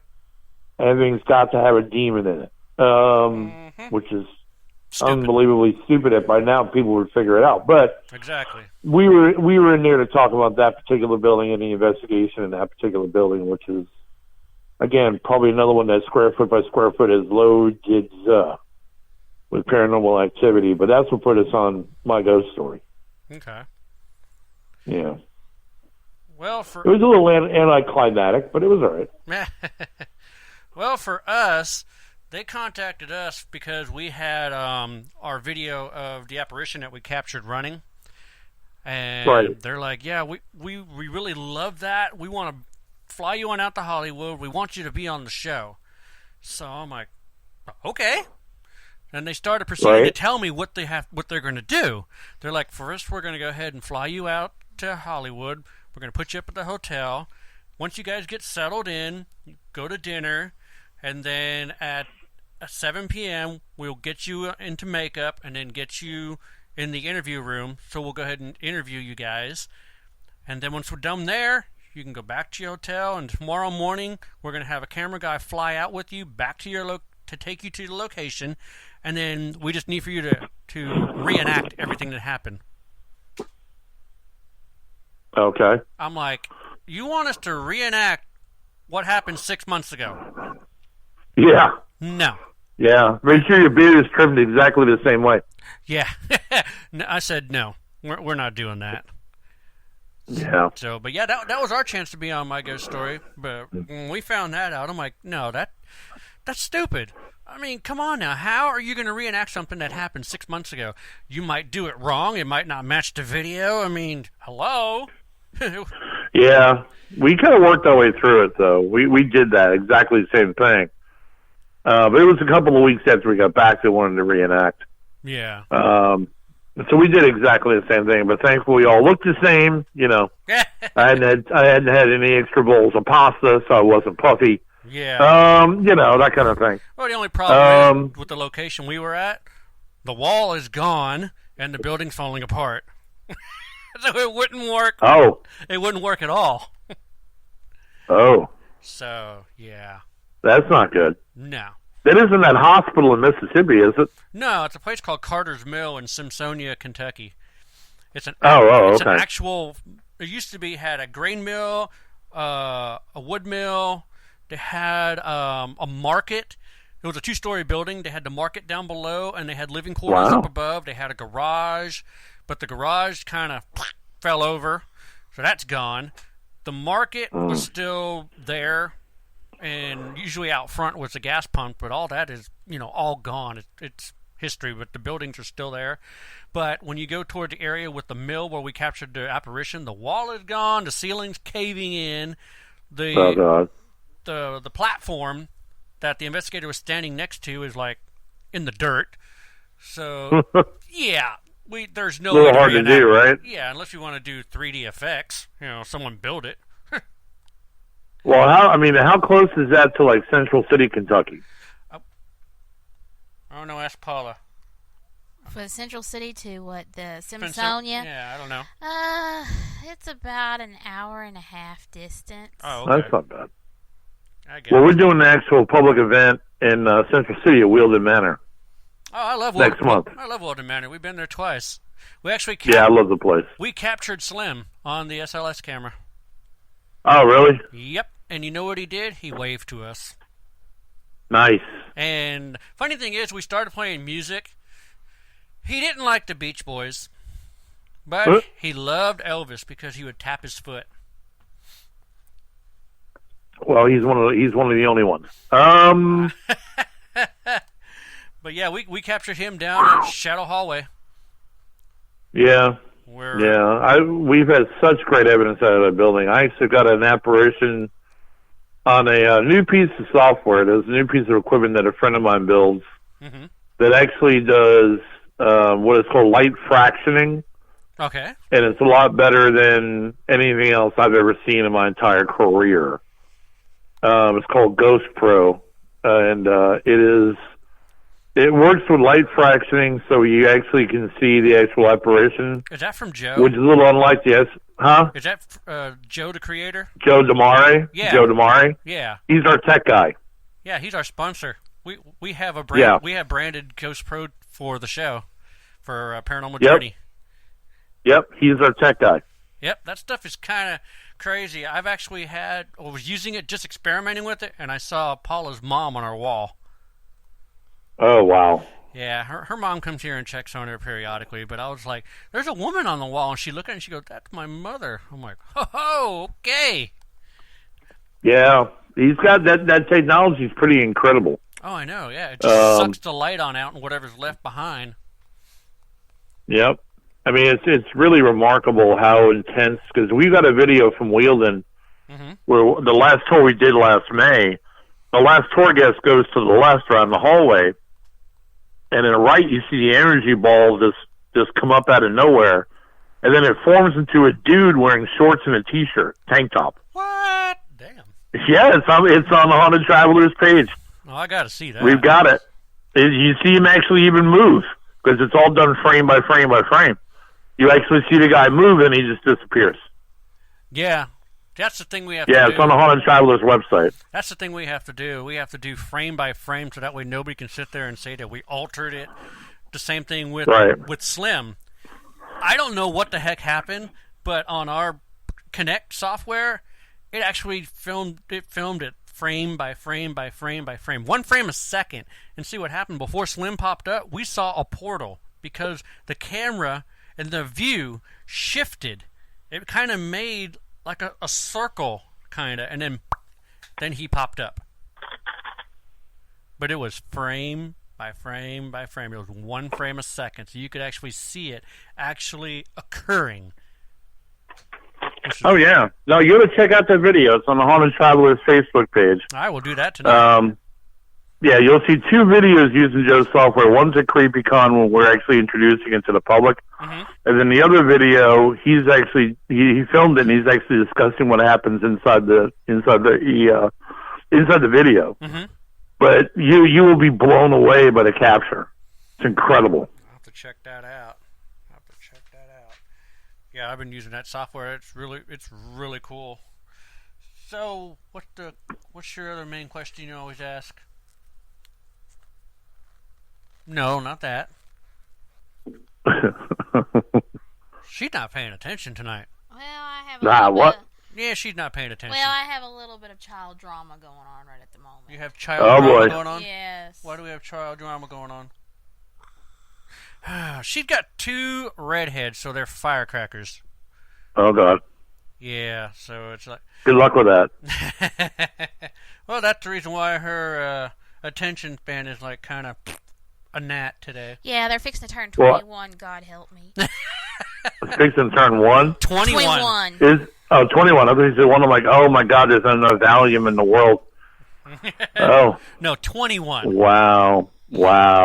Yeah, I believe it's getting to the point. It's like, well, where are we going to go and get our first drink at? Yeah. Oh, God. And they argue about where we're going. I'm like, oh, God, no. Yeah. Just go to Coyote Ugly's, get a drink, get up on the bar, happy 21. No, congratulations. Right? Yeah, old enough to drink and wake up absolutely stinking sick to your stomach. Yay! Yeah, no. Not for me. Yeah, when I turned 21, I really didn't care. Well, see, when it was drinking age was 18, I was 18. What? And when it turned 19, I was 19. So I got away with it, you know what I mean? Oh, I just happened to slide right into that time frame, so yeah, but that's, it's really very unimpressive, and the first time drinking at night is really not that impressive. Yeah. But it is what it is. Everybody wants to try to do it once. We'll see how it folds out. All right, so when you're in a location, you're doing an investigation, what is your go-to device that you use the most? My digital recorder. And that's it? That's it. No millimeter? Because honestly, with me, everything else is on me. I mean, that's, if you're filming a show, that's one thing. You got to have the lights, you got to have the whistles, you got to have the noise, you got to have you got to have all that. Right. But for me, give me a dark room with a chair and an EVP recorder. Mm-hmm. I'm good. See, I don't need any more of anything. Yeah, see, that's just one thing that we kind of don't do. When we investigated Paula's house, I'll have to tell you the whole story about this. I'm not going to get into it now, but we investigated her house. I compiled all the stuff together into one little video and put it on YouTube for peer review. A couple days later, I was contacted by a producer from an independent network that said, man, I really loved that video you guys did. You guys are totally different. You're not like all those other ones that are out there where you're sitting cross-legged on the floor going, are you here? Can you make a sound? Why'd you die? Right. He goes, you guys took the camera and you were just in each room and you were asking questions while you're in the room. He goes, I really like that. He goes, I want to sign you to my network. I'm like, okay, what do you want me to do? He goes, I want more of that. Give me more of that episodes. So we were called the Phantasmic Ghost Hunters at that time, and we gave him 13 episodes for his network, and we brought his network 40,000 plus viewers. Then, of course, Amazon Studios caught wind, and they signed us on, and then we became the Paranormal Journey to the Unknown. But see, during that time, we didn't, sit in a room. I mean, you correct me if I'm wrong, but you probably will. Just sitting in a dark room all by yourself, I just think it's a waste of time because you're just sitting there hoping that something is going to communicate with you, something's going to happen. But when you're actually on the move, it kind of makes them follow you, or they're kind of like peering around the corner going, what's his next move? What's he going to do next? You know, so it's kind of like you're walking, going through room to room to room, asking questions, doing your EVP session, and they're actually possibly following you, or they're in the room with you. But when you, sit there, I mean, it's like fishing. You may catch something, you may not. Well, I guess the only advantage I've got is, as far as, that goes, is that I know what rooms are going to be busy, which rooms aren't. Okay. Well, that's your best advantage, yeah. Being a psychic medium. Yeah. So I know if I sit in this room, I'll be able to engage this particular person possibly, or go to this room and I'll be able to engage this person. Go to this room, there's really nothing in there, so I don't bother. So I kind of have, the really super great sonar for fishing. He's got the ghost sonar. Exactly. I mean, it's really funny because I can sit in the dark room and close my eyes and I can actually see everyone that is in the room. Wow. So it's really a really cool process, because to me, I think it's a really deep connection. If you have the advantage of knowing what rooms are active, which ones aren't, you can get a really good deep connection with what's going on in there, which is really what I try to do. I want to connect so well to the one-on-one to the entities that are in the building. Right. That I kind of want to get their side of the story. Not just an EVP or maybe a sort of shadow in a corner. I want to get their story. I mean, you're taking the opportunity at this point in life, doing this business, to talk to history. Right. That's impressive. And to me, it's just so awe-inspiring to be able to talk to somebody who lived 150, 200 years ago. Yeah. That's cool. Now, that brings me to my next question. And we get asked this all the time. Why? Well, I'm sure you've been asked it too, so be prepared. Why is it that whenever we're doing ghost hunting and we're talking to entities or spirits or whatever, they're always from the 1800s? Why are they not current? Why is it always the 1800s or the 1900s? And then, of course, other people ask us, how come we can't talk to cavemen or dinosaurs? Oh, my God. I'd love to talk to a T-Rex. What the hell happened to your arms? Well, I mean...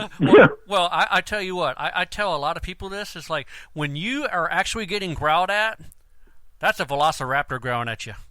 That's right. That's right. That's a V-roster right there, boy. Yep.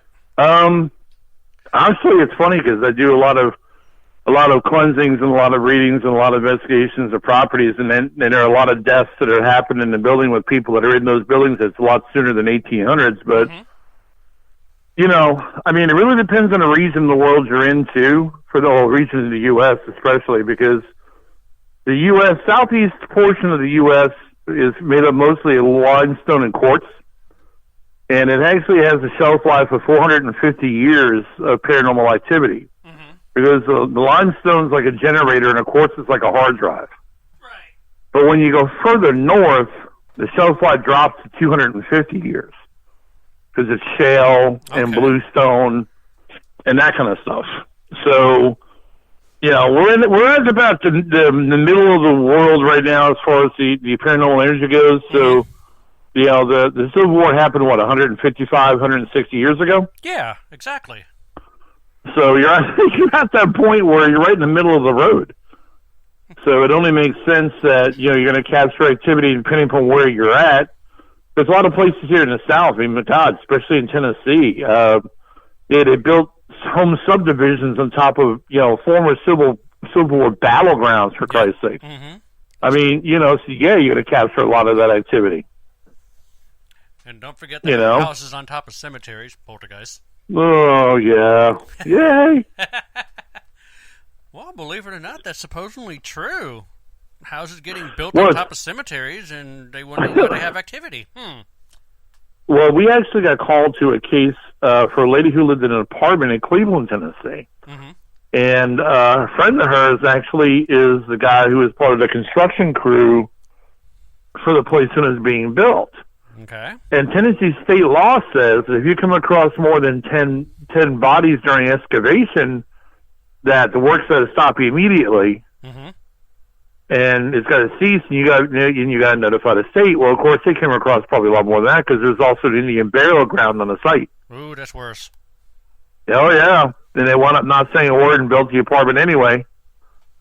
Oh, geez. They wonder why. Oh, geez, why is it haunted?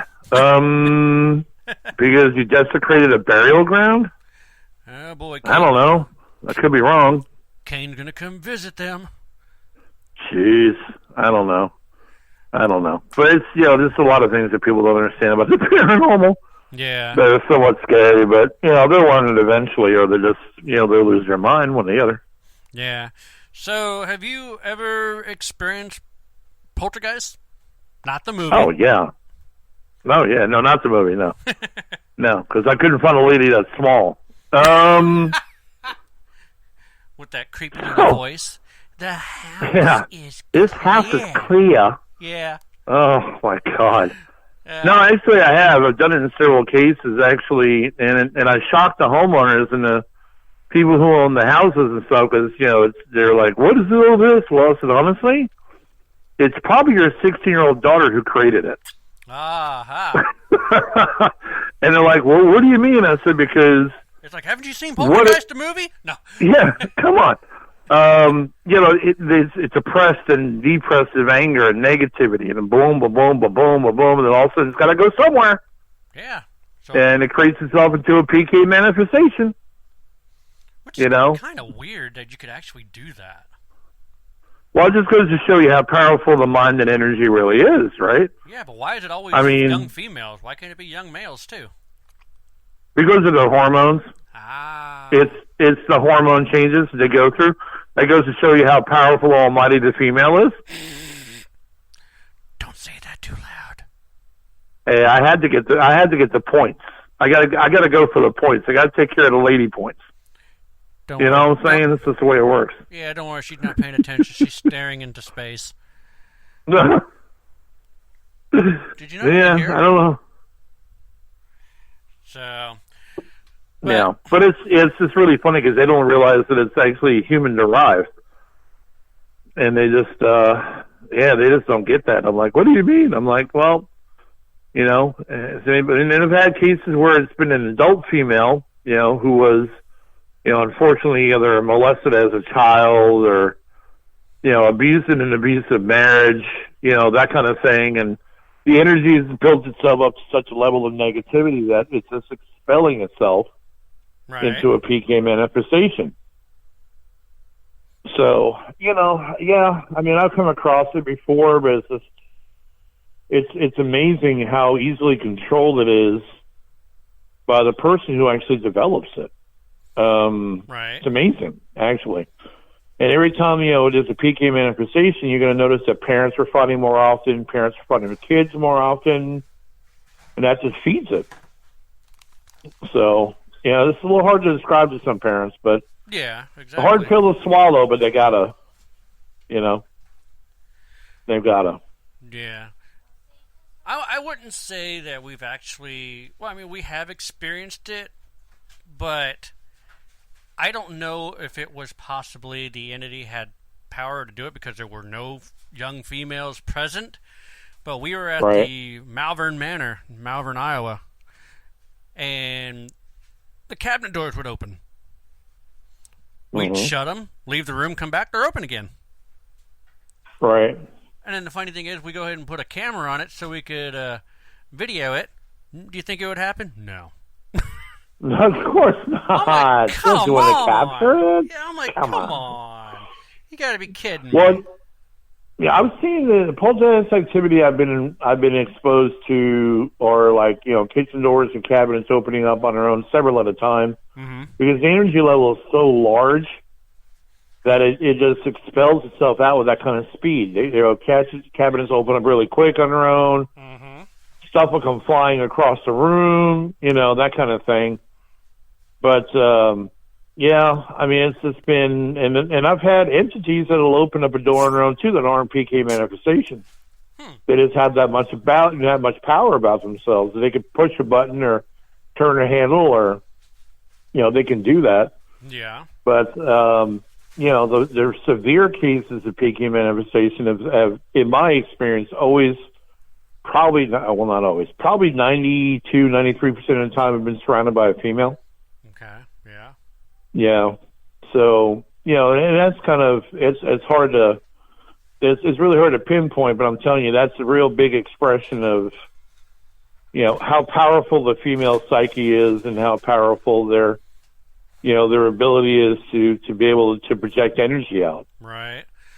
Well, there's something going on at Paula's preschool. I know that much. She told me a couple times. Geez. Yeah, there's a clock that flies off the wall. Crayons get thrown at her. Stuff on the shelf just decides to fall. One of the other things that's kind of funky is that everybody that works there happened to hear the time clock go off like someone is punching out. Oh. And there ain't nobody there. And it happens, I guess. Wow. How long did it happen? How many times did it happen? It happens once a week. You can hear it. Like someone is clocking out. I'm like, wow. Well, I guess they worked the whole week. They're going to clock out now. That's so funny, though. But it's a preschool, so I guess, there's a lot of young females in there, I guess. But there could be. It really just depends, I guess, on what the activity type itself is usually what denotes whether or not it's poltergeist or not. But, because I've seen some entities do the same thing. I heard this claim one time of a lady that called me out to her house at 10 o'clock every night. These footsteps go up and down the hallway. Yeah, exactly. And then they open this one door at the end of the hallway and the door shuts. Every night, 10 o'clock, it's residual activity. It's just, it's do it whether you're there or not. He'll just do it.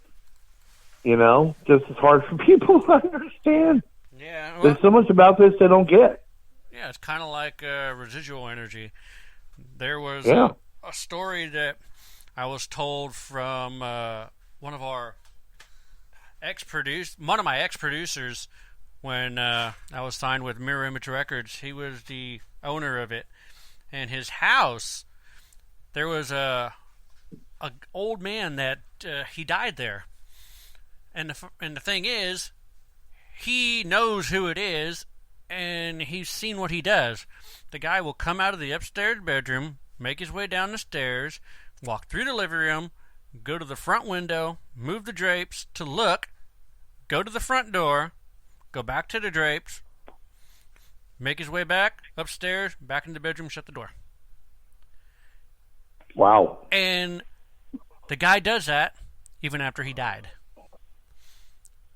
So my producer would be sitting there in the living room watching TV, and out of the corner of his eye, he can see that there's someone coming out of the room. The door opens up. You can see, looks like a mass or something, and it just comes on down the stairs, walks right in front of him, and you can see the drapes move, goes to the front door, doesn't open the front door, but just goes to the front door. Then the drapes shut, and then before you know it, you see that bedroom door shut again. He actually filmed it on his camera, but it was one of those flip phones, so the video sucks. Oh, God. And, I actually got to watch the video that he shot, and I'm just like, I really can't see anything because the video sucks on this camera. But you actually see the door open and shut, and then the drapes move. That's about it. But you really can't picture anything else because it's all depixelized. It's all horrible looking. But yeah, that was kind of strange. But then, of course, he had his demise in the house too. So. Oh, God. Yeah, I was kind of sad to hear that story. Dog have a seizure? Yes. Oh, lovely.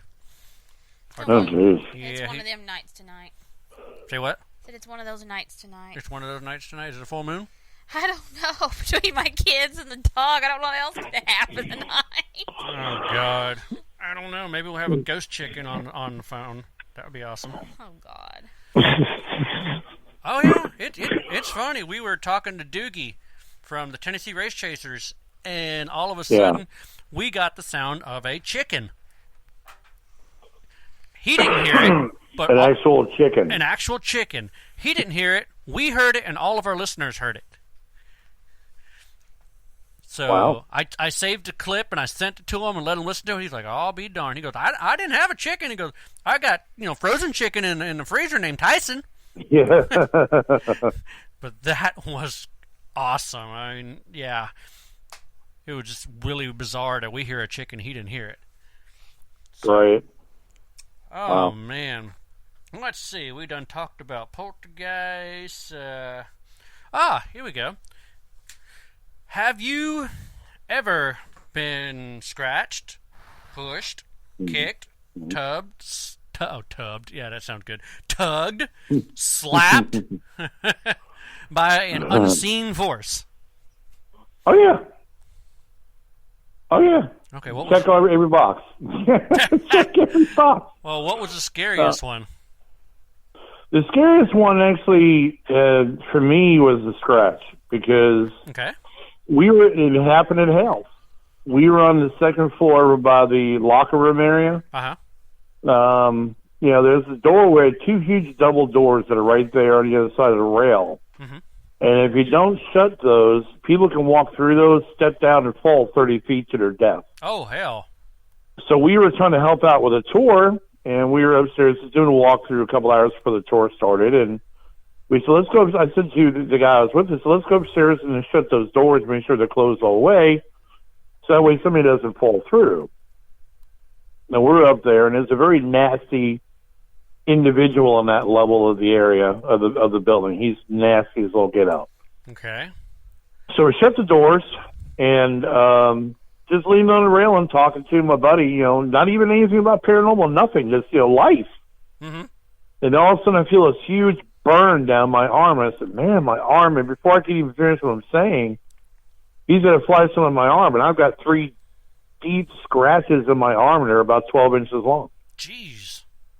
And I'm like, oh, Jesus. And I got pissed off.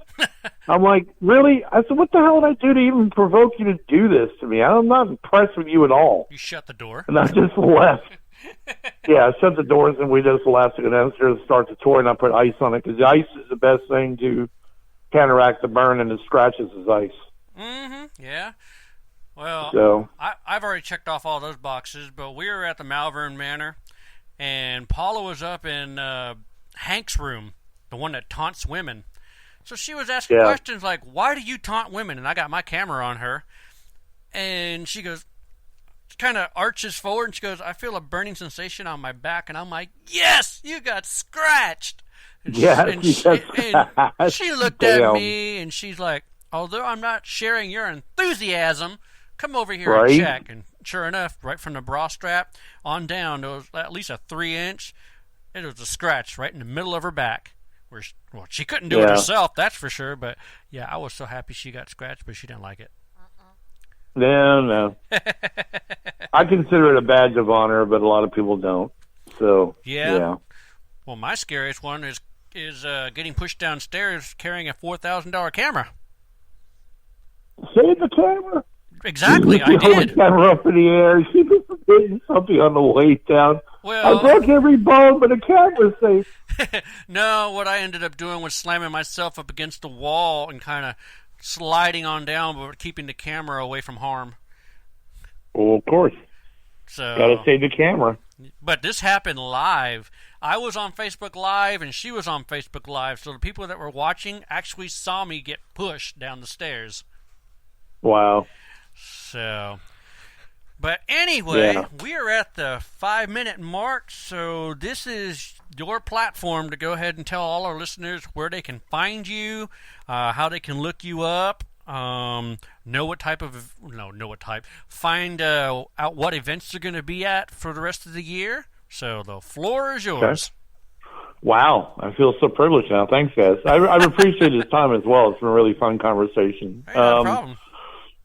Able to be picked up Facebook several ways. Richard Ruland, you'll see that come up, and I've got a public page and a private page. I don't really accept too many private friend requests anymore, but then we also have the Haunted Travelers page on Facebook, where we do a lot of our announcements on there for the team. Then we also have our Facebook Live talk show every Sunday night at 9 p.m. Eastern on the Facebook page called Let's Talk About It. Yeah. And that's pretty much where you'll find us, besides in a dark place somewhere talking to dead people. Oh, wow. That's a good way to put it, right? That's really what it's about. I mean, it's not a natural science. And you go into work and you're at the water cooler, and John goes to Joe and says, "Joe, what are you doing this weekend?" And Joe says, "Well, I'm going to go hunting this weekend with my kids." And, "Well, John, what are you going to do?" "Well, John, I'm going to go ahead and we're going to do a little fishing with my family." And, "Well, Rich, what are you doing?" "I'm going to go talk to dead people." And they're like, you go do that. That kind of sounds like our jobs. Yeah, pretty much. We have people going just out kind of look at all kind of crazy, you know? Yeah. Well, it's kind of nuts. Well, the last thing I wanted to bring up real quick, since you allowed me to shameless plugs and I forgot one. Uh-oh. Paranormal Adventures Events is a company we're working through between now and July. We have 5 events going on, starting, we have one this Saturday at the Athenaeum. I don't think there's any tickets left for that, but then we have April 27th, we're having Wheeldon Manor, and so on and so forth. You'll see that on the Haunted Travelers page on Facebook. You also will see that on the Let's Talk About It page as well. And then we're actually doing our own company's reopening for events, and we're going to be doing a Halloween event at OSPH. Woohoo! 12-hour event, $80, gets you in the door, all yours for 12 hours. Yes. And you're doing 2 television projects. What are they? Well, this is one, I don't know if you've heard of it. It's called Truth or Legend. I don't know if you've done that. I don't know if you've heard about it or not. It's a really cool idea. And the second project I'm not able to discuss yet because it's not really been hooked into anything, but it's a really phenomenal show that you and I have talked about individually, and I think would make a wonderful addition to anyone's portfolio as a network if they were brave enough to put it out. Right. And I say brave enough because it really takes a lot of standing behind people to say, let's go ahead and put this on the air, because it's not cookie cutter. Exactly. And I think that's what the challenge is not cookie cutter. Yeah, exactly. So, but that's kind of where we're at with the radio show or the TV show project. So. All right. Well, we do appreciate you being on the show. We've had a great time, and we'll definitely have you back on again. Possibly during that time you're working with that show. What was it again? Truth and Legend? It's a Truth or Legend? Yeah. Your hometown? Yeah, that show. Yeah. Yeah, we'll bring you back on. You can talk about your experiences doing that show. Yeah. Yeah, well, the producers are a pain in the rear end. So, I'm just saying. Yeah, I bet they are. They just nag and always want this and that done, and keep bugging about contract getting signed. Yeah. Yep. And those case managements. Oh yeah, that case manager is a pain in the rear, isn't she? Well, what's funny though? See, I learned. See, I'm a smart guy. I've been trained. I've been married before, so. I've been trained. When a woman says, "Hey, I need you to look at this, look at this, look at this," you look at that, look at that, look at that, and you move on. Yep. You just do what she tells you to do, and you move on. I mean, sooner or later, every man will get that point, and they'll just go, "Okay, well, thank you," and you move on. Yeah, nod your head like you're paying attention. We know. Yep. And that's how that works. Yeah. Oh, wow. Yep, that is it. But thanks, guys, for having me on. It's been a lot of fun. Hey, not a problem. You have yourself a great rest of the night. Oh, yeah. I'm going to kick it and listen to some audio reviews, so yes. Yep, there you go. Yeah, good way to spend the evening. Thanks, guys. Okay, bye-bye. All right, so if you've been listening for this past hour to 2 hours, we have been talking to Richard Ruland, the founder of Haunted Travelers. And once again, he has over 20 years of experience in the paranormal investigations. Basically, what began his casual desire to learn more about the paranormal. He has led over 265 investigations. He's got 2 web series, which have been seen on 5 internet networks, and of course, all over the world, even including the ROKU network. He has also appeared on 4 television shows, most notably My Ghost Story on the Bio Channel, Ghost Adventures, the Hales Bar Dam episode, Ghost Adventures Aftershocks, the Hailed Bar Dam episode on the Travel Channel. And, of course, he has done over 50 radio shows, so I'm going to say we're 51, so let's throw that in there. And he is currently working on 2 television shows. Of course, you already know which one. The main one that he's working on is the Truth and Legends in your hometown. So I hope you guys enjoyed our show tonight. Next week, we're going to be joined by Greg T. Justice of Redneck and Rainbows Paranormal. And March 20th, we're going to have Dalton Jones. And he is with the Southern Souls Paranormal in Alabama.